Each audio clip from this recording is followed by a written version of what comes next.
Welcome back to the Hormozi workshop. What did we learn about yesterday? Um, the tool and implementations part. What will we have learned about?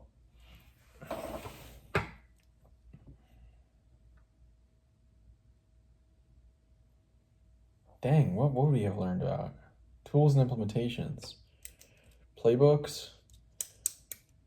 Oh. He's talking about this is the hard decisions. Like he's basically saying, all the easy decisions have already been made, all that constrains you, all that's left personally are the hard decisions. Because if they were easy, you would have already done them. That's kind of true. It depends on, how much time you've been in the game for, but I see that reasoning, yes. And so he's basically talking about add focus. That's what he calls it. That's the acronym. But before that, he's like, you basically can choose hard now or hard now and later from indecision typically. So add focus. These are where the decisions need to be made. A is avatar. So typically for smaller businesses, they haven't clearly defined who they serve yet. And because of that, their pricing and the whole model doesn't work that well. Because they price, if you have all your clients and customers and you have a range of success, typically you're gonna price it about average, what it's worth to the average success level, but a little bit lower than that. So if you cut out all the lower people that don't have success, get rid of them, get clear on your avatar, get clear on credentials, then you can charge premium prices, right? And that can make up for all the lower people, lower success, lower profit, lower priced people.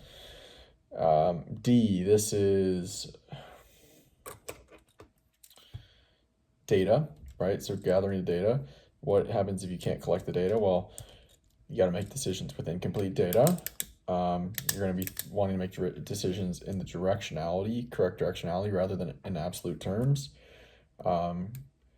We already talked about decision making. Speed of decision equals speed of business. Reversible decisions, make them quickly. Right.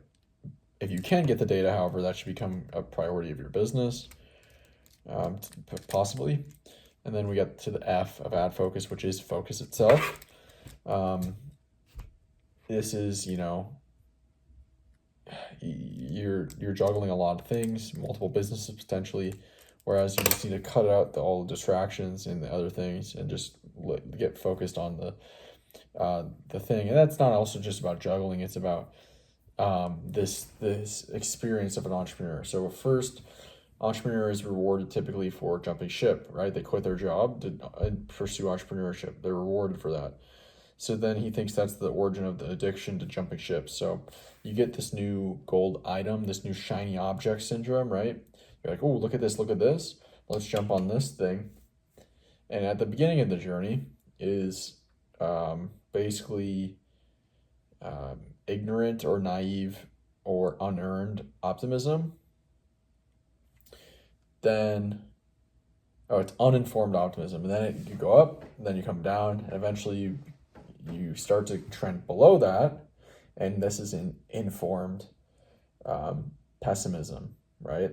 The grass is always greener, seems too good to be true because you don't know enough, and then you learn it, and then you become pessimistic.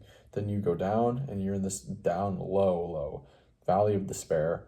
This is where most entrepreneurs jump ship and start over again in a new, uninformed, optimistic path. Up and then back down to the valley of despair, quit, repeat. Whereas if you just stick through that valley of despair, eventually you'll get to the point where you're back to being optimistic, but it's informed this time, and eventually that continues to go upward into achievement. So yeah, with the juggling multiple things, I get it. I see where he's coming from. I do a lot of different stuff, right?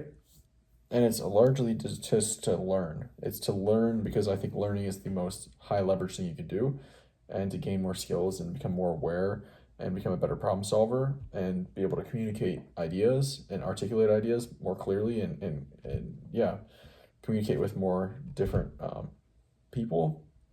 So, but he's saying if you have two businesses, you probably shouldn't have two.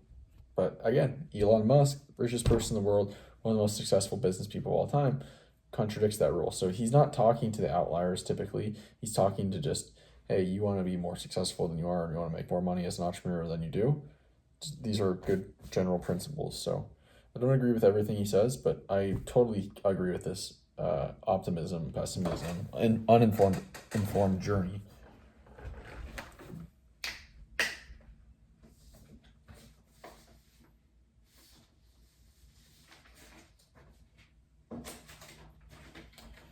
Gosh, these papers are getting heavy. This has been a long course, long workshop.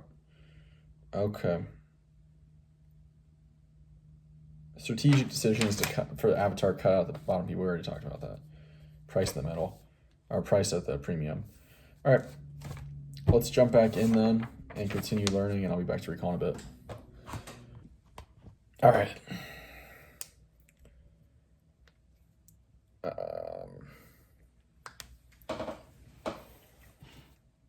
So today we learned about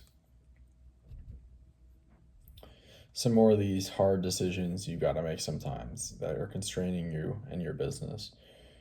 After focus, right? Add focus. So O is going to be over expansion, which really means understaffed, under talented, which really is a supply constraint, right? So you're expanding fast. That doesn't mean you're expanding too fast. Doesn't mean you're expanding too fast. It means you're under talented to support the expansion. Right? It comes down to a talent thing. So what can you do if you overexpand?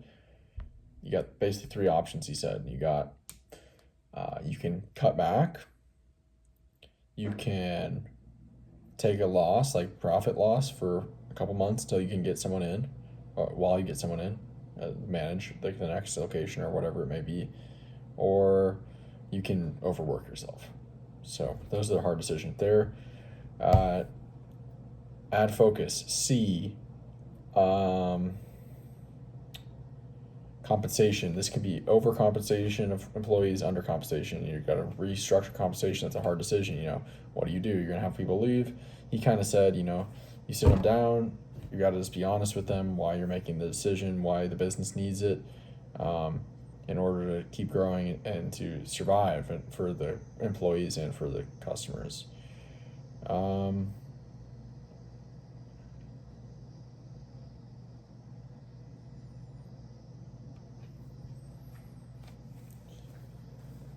Whew.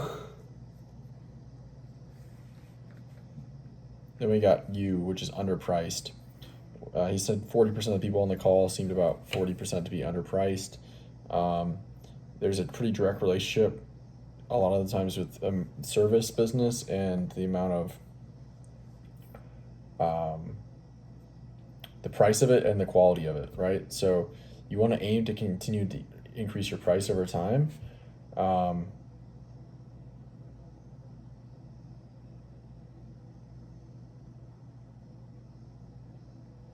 As you get better, it indicates increasing quality. So he kind of was like, you want to create demand until you have a supply constraint.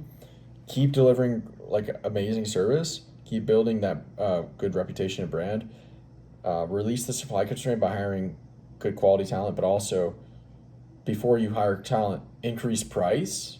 Use that extra capital to then hire good talent, and then you're going to reach a new ceiling where you hit the supply constraint again, right? And that's how you do it. What's the hard decision there? Increasing price, I would say. And then the S is single product, but we haven't got to that yet. Underpriced, always. Hormozi. Right, Hormozi said, as far as conversation, one of the greatest investments he's ever made is taking the industry average for a role and offering like basically top 10 percentile for pay for that position for positions that are key leverage points of the business. Also, he kind of just noted why entrepreneurs get paid more or can get paid a lot more than others is because they take on a lot more risk, like you've seen with these hard decisions and overworking and losing profit, etc. So that's it for today. I will talk to you tomorrow. We are now into hour 3. Yep, over and past the hour 3 mark. So talk to you tomorrow. See you.